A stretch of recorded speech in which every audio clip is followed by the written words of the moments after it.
Hereford manager Peter Beadle got something out of that game when I thought most fans thought it was dead and buried. Yeah, we did as well.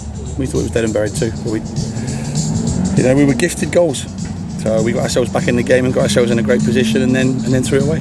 What happened with the first two? There seemed to be a little bit of space inside the box.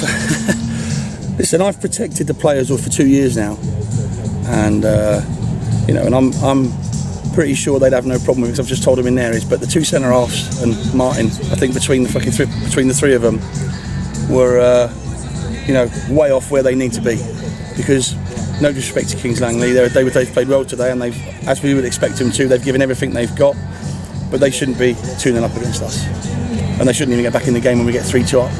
But it's, Pab gets caught on the first goal down the side, but when the ball comes in, Jack dangles a leg at it, and the lad gets the rebound and finishes it off.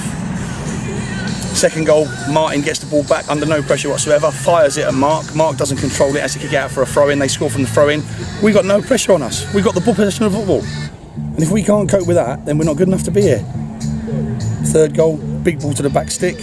Centre forward on Mark, 2 6'3" centre halves. He gets in between both of them. No one takes responsibility and picks him up, and he heads it in. So it's not good enough. And I've just told them then, if I can make changes before Tuesday, I will do. Certainly in the interim period, you scored three goals. For the duration of the game, in possession, we didn't do bad. This last 25 minutes of the first half, I thought we played really well. And and for most of the second half, we played really well. I mean, what chances have they had from our mistakes? Jack gets twisted up in the corner, and the lad goes through one-on-one. Jack's played league football. He shouldn't be getting beat that easily on the touchline.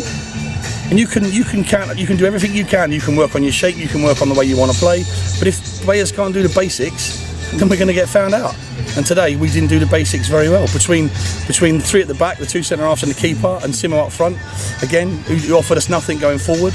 So like I said, we need to be better than that. And don't know where it's come from, because pre-season we've played some great games. We've played no respect to Kings Langley again. We've played some better opposition. I feel obviously they're in leagues higher, and we've come out of it in flying colours. But today, for whatever reason, we weren't at it. It was a bit of a surprise to me that Jamie Molyneux was included in the squad today, and he looked very positive when he came on. Yeah, he did well when he came on, but we've got no one else. Lance has broken his toe, Ryan suspended, Mike and Rob are both injured, so it leaves us a bit short of numbers. So we had to put him on the bench. Bradley Williams on the bench, who hasn't played a game at all pre-season. But that's what we've been down to. But we still had enough. For me, we still had enough to win that game today. And when we got to 3-2 up, we should have seen the game out. But like I said, we defend like schoolboys. We're going to get punished like schoolboys. And today, we defended like schoolboys, because offensively on the ball, how many balls have been flashed across the face of the goal when all it needs is someone to be brave and go and stand on the goal line and tap it in? Didn't do it. So he didn't do the basics well, either end of the pitch. So it causes problems. I can tell you round up still about this particular performance, but you've got to look ahead to 2 home games against, Tiverton, who want to give you nothing, and Slough are my promotion favourite. So, that'll be a difficult start to the season. It was always going to be a difficult start to the season. It's a 3 and 3/4 hour journey to get here on the bus, so that was always going to be tough. So, and obviously we know the circus that follows us, in the fact that obviously everyone wants to do well against us because it's us. So we know that, but that shouldn't be no surprise to anybody. It's no surprise to me. But we were more than good enough to win that game today, and we didn't. And then, like I just said to them in there, if they play like that Tuesday and Saturday, it's going to be a cricket score. And there's nothing I can do about it, because it comes down to the individual and how they prepare, how they go about their game. People can moan about players that are playing and players that are not playing, but at the end of the day, they're the same players that we've had last year, the same players that have played in pre-season, that have played fantastically well. And as I've said, I'll always back them. But today, I can't defend them. Like I said, people say I pick the team. But who would pick a different team? Apart from one person, how much different would the team be that you'd have picked? And how much choice did we have in the matter? Didn't have a lot of choice in it, because of the injuries we've got. So, like I said, but I was more than happy with what we had. That was good enough to win the game, as it proved to be at one point. With a minute to go, we would have won the game. Will Ryan Green come straight back into that starting lineup? Maybe, like I said, but if I get an opportunity to make 1 or 2 changes before Tuesday, I will do.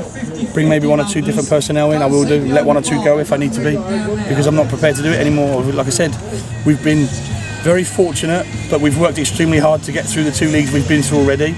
And I'm not prepared to settle for, we have a year of sustainability and let's see what the league's like. I want to win it. I want to go up again. And if the players don't match that ambition, then they'll be gone, because I can't wait for them. Does that mean you've got players in the background lined up? No, because as always, we're having players keep turning us down all the time because of that, because of the size of the club that we are. We don't pay the salaries people think we pay, and also the players are scared to come and play for us because of the expectation. So it's really difficult to recruit players. It's far more difficult than people could ever imagine. But like I said, we're working hard. We have been working hard for a couple of weeks now to try and bring maybe 1 or 2 new faces in. But like I said, at the moment they're not presenting themselves, or they're not available, or they don't want to come. So we'll just keep working hard over the weekend now and see if we can maybe change 1 or 2 before Tuesday. Thanks for your time.